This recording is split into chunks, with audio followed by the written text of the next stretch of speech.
In our last video, we explored the real meaning of the words Vata, Pitta and Kapha, how these three mixtures form within the human body, what their properties are, and how health and disease is a consequence of an imbalance or a balance between these three mixtures.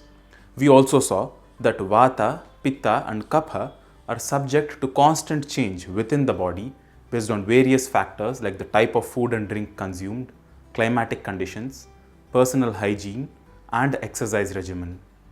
In this video, let's look at the effect of seasonal changes, particularly in the months of March, April, and May, on these three doshas and different methods of keeping them in balance. The Sanskrit channel is an effort to explore a vast variety of topics from original Sanskrit literature. If you wish to support this effort, consider becoming a sponsor on Patreon or make a one-time contribution through these options. Your support will help us improve the quality, length, and number of topics covered in our videos. Do check out all the links in the description below. The science of Ayurveda pays enormous amount of attention to the human mechanism.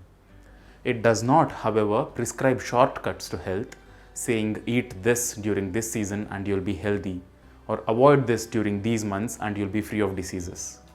What it does instead is it observes the effect of seasonal changes on the three mixtures of Vata, Pitta and Kapha within the human body. It also observes how these three doshas are affected by the daily regimen and the type of drink and food consumed. It is up to us to gain the attention and sensitivity to notice the changes happening within our own bodies and use this knowledge appropriately based on our own individual need. Having said that, let us now look at what Ayurveda says about the Vasanta Rutu, which spans the months of Chaitra and Phalguna. We will do a detailed study of the Indian units of time and calendrical systems separately, but for now, this period of time, which is also called as the spring season, which falls in the months of March, April and May in the Gregorian calendar, will be our point of study. Shlokas 18 to 26 in the third chapter of Sutrasthana from Ashtanga Hridayam describe the Ritucharya or the seasonal regimen one should follow in Vasanta Rutu.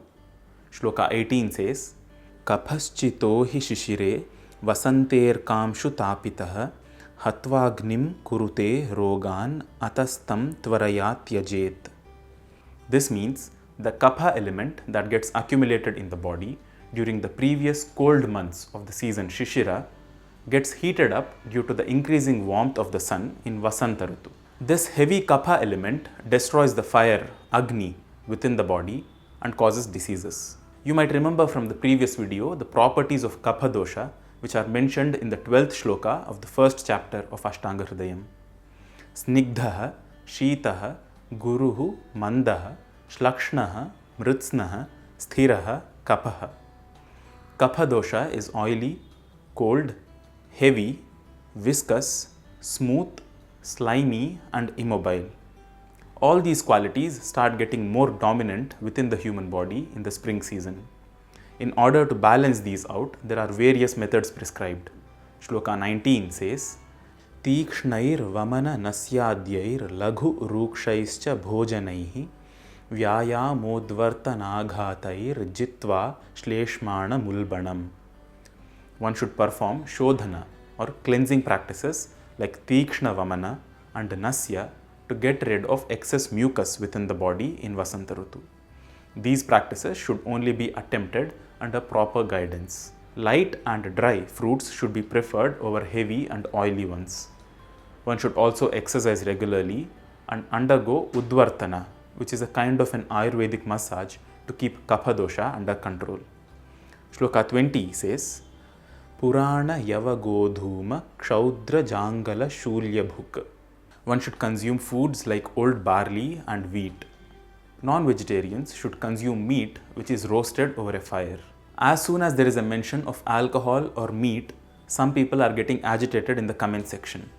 I would like to mention again, be it Acharya Charaka, Sushruta, Vagbhata or Madhava, all of them take a scientific look at the consumption of alcohol and meat, mentioning both the positive as well as negative effects and the right ways of consuming them. The next shloka says, Saumanasya kruto hridyan vayasyai sahita pibet nirgadan asavarishta sidhu mardvika madhavan. After having such a diet, healthy people who wish to consume alcohol are recommended to enjoy alcoholic preparations like mardvika, which is prepared from grapes, madhava, prepared from honey, and sidhu, which is prepared from sugarcane. The next few shlokas indicate how one should maintain one's surroundings. Various pastimes are also mentioned, which reflect the age in which the work was written. One should prefer to stay in the shade of the trees, away from direct sunlight, near abundant water bodies, and hydrate frequently. Shloka 26 says, Guru Shita Divasvapna Snigdhamla Madhuran Tyajet. This means one should avoid sleeping in the daytime and keep away from substances which are heavy, cold, oily, and sweet during spring season. Finally, Ayurveda identifies 6 different rasas which have an effect on the 3 doshas. Even though the English translation of rasa is taste, a better word for rasa is essence. Shloka 56 says, Nityam sarva rasabhyasaha swasvadhikyam rutau rutau. This means one should regularly consume all 6 essential rasas in different proportions based on each season. These 6 rasas are madhura, sweet, amla, which is sour, lavana, which is salty, katu, which is pungent, tikta, which is bitter, and kashaya, which is astringent. Shloka 55 says, Shite varsha sucha adyan strin vasante antyan rasan bhajet. This means during the Vasanta Rutu or the spring season, one should give prominence to the last 3 tastes, which are katu, tikta, and kashaya, which are the pungent, bitter, and astringent tastes. Food substances which have the katu rasa or a pungent essence are radish, mustard greens, mustard seeds, spinach, black pepper, cardamom, cloves, etc. Food substances which have the tikta or a bitter essence are sesame seeds and sesame oil, cumin, turmeric, fenugreek, and so on. Food substances which have the kashaya or the astringent essence are raw bananas, pomegranate, cabbage, raw carrots, cauliflower, most legumes, basil, coriander, turmeric, etc. Now this does not mean everybody's body tendency is the same and these same food habits affect everyone to the same extent.